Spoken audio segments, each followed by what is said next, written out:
d3combat.com, podcast number 2.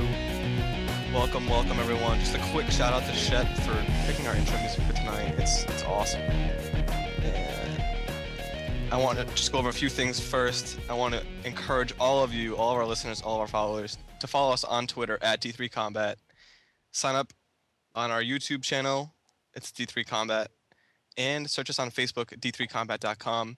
Make sure the number one thing you have to do is sign up on our forums. There's a link from the homepage, and we've already had a bunch of people sign up, and I want to give a big shout out to all the members who've signed up so far and are already contributing. So big props.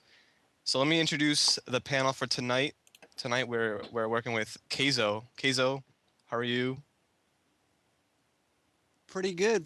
Just relaxing here. I'm glad you're relaxed. GreenHeat, what's up, man? What's up, dude? I'm good to go. All right, sounds good. I'm glad. And finally, Nuaris, the mic man. What's up? I'm good. I'm glad I got this stupid thing working, the GarageBand. So. All right, good. It's good to hear. It's good we're finally underway here. It took us a little while to get this one going tonight. What I want to do off the top is kind of piggyback off of podcast number 1, where we went over basically the real money auction house was the big topic of the night. And another thing that Shep actually brought up during the podcast was the idea of crafting.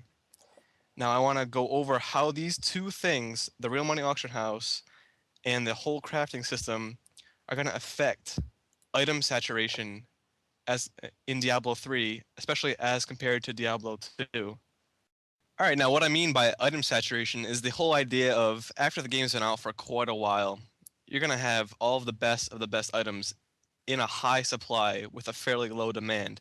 The entire market and economy is saturated with the best items. But with D3, they're not quite sure if they're going to do ladder resets or whatnot.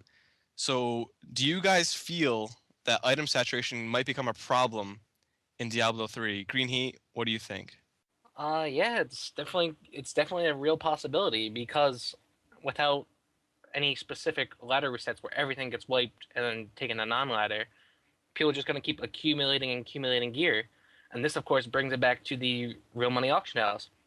If you have so much of these good pieces of gear, then they're going to get devalued on the auction house, and the economy is going to get messed up. It's just going to bring the entire hardcore play level of the game down. But this is where the crafting system comes in, because you're going to need a lot of items to get your crafting material to salvage them, right? So do you think the whole crafting system will prevent item saturation?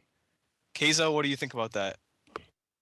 I think we'll do a pretty good job, but at the beginning, and maybe for the first 3 to 6 months. But I think after, it's gonna get back to it. So I think they need to figure out some kind of reset, or they need to make it so that way if you want the best of the best of the best of the best, you need to salvage a ton of items. You need to do so many items, so you can get the best of the best. That's the only way. Yeah, later, I'm talking about what I mentioned was really long term. Early on, maybe for the first couple of years, you're going to need to salvage all that gear to craft your good items. But once people start accumulating, people are just going to have the same gear, and they're going to have all the best items. So they should definitely come up with some sort of reset system. As of now, that's what it looks like they should have. Okay, either that, or because the real life money auction house, what happens if these the best of the best items are super expensive? That will prevent a lot of people from getting it unless they find it themselves. They won't be able to buy it. So that could keep that down too. I think another thing that's going to prevent item saturation is that the best of the best high-level items that you want to craft require you to salvage some equally rare higher-level items as well, because materials needed to craft the item you want can only be obtained by salvaging some other pretty rare items. So I have a feeling that the crafting system can probably prevent item saturation for quite a while. I think what you're not taking into account is that we don't know how prevalent that bots are going to be, how Chinese farmers are going to be, or any type of farmer.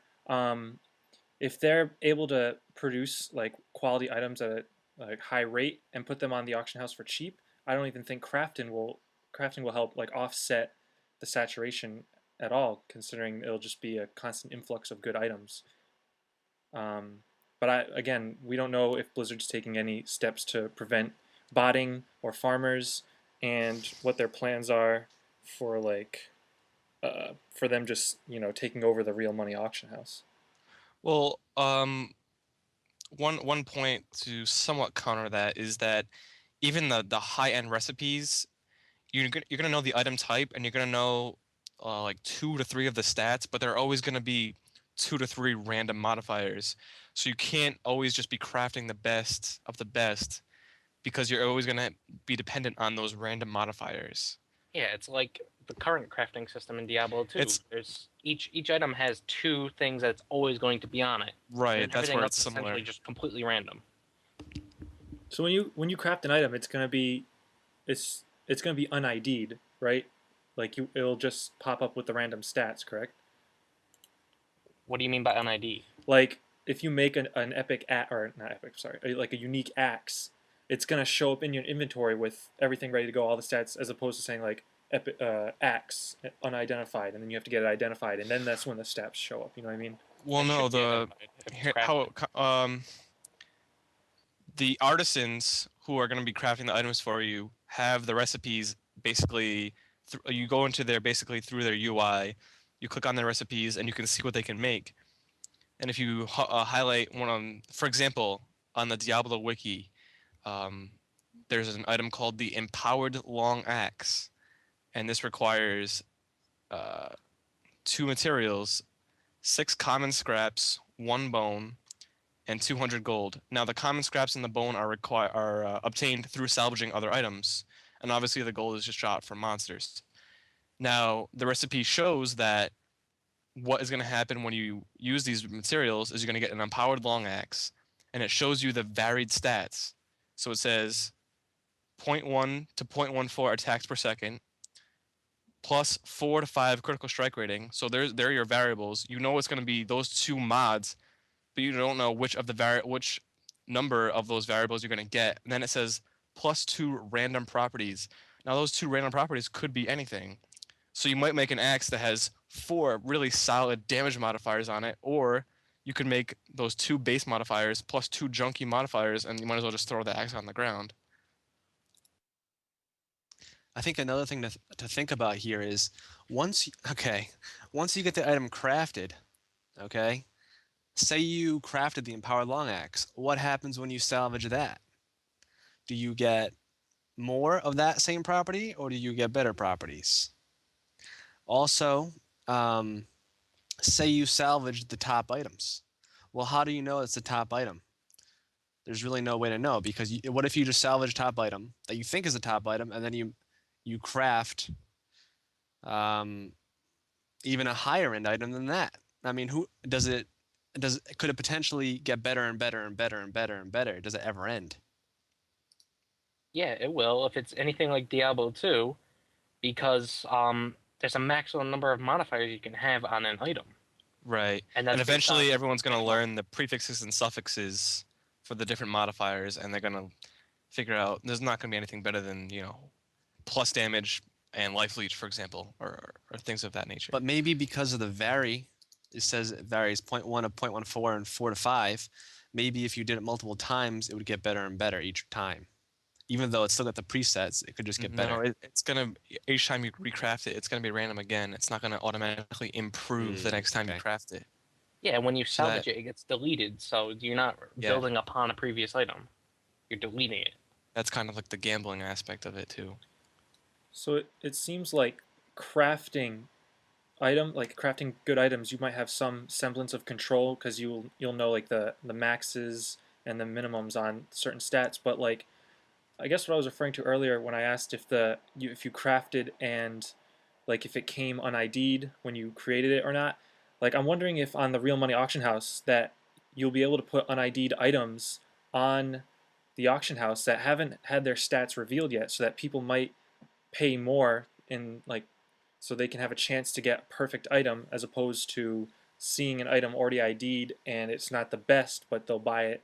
And you know what I mean? Like Well, once you craft it, the stats are revealed. That's the thing. Right. But I'm saying, like, do you think people will put unID'd items on the real money auction house to can you even do that? Like, I'm not even sure if you'll be able to do that, if you'll have to ID it beforehand or not. But if you can put unID'd items on the auction house, I feel like it might help lower item saturation because people will just keep buying unID'd items, hoping to get the the perfect one. Do you guys understand what I'm saying? Yeah, but Yes, Blizzard, I know exactly what you're saying. but they might if you think of that as a can- gamble. Exactly. Gambling is good because a lot of people will just waste money on gambling, as if you're a seller. So I know if you can put unID items on the auction house, I will be doing it. However, at this point, I feel like for some reason they just won't do that. They won't allow you to because they want the buyer to know what they're getting.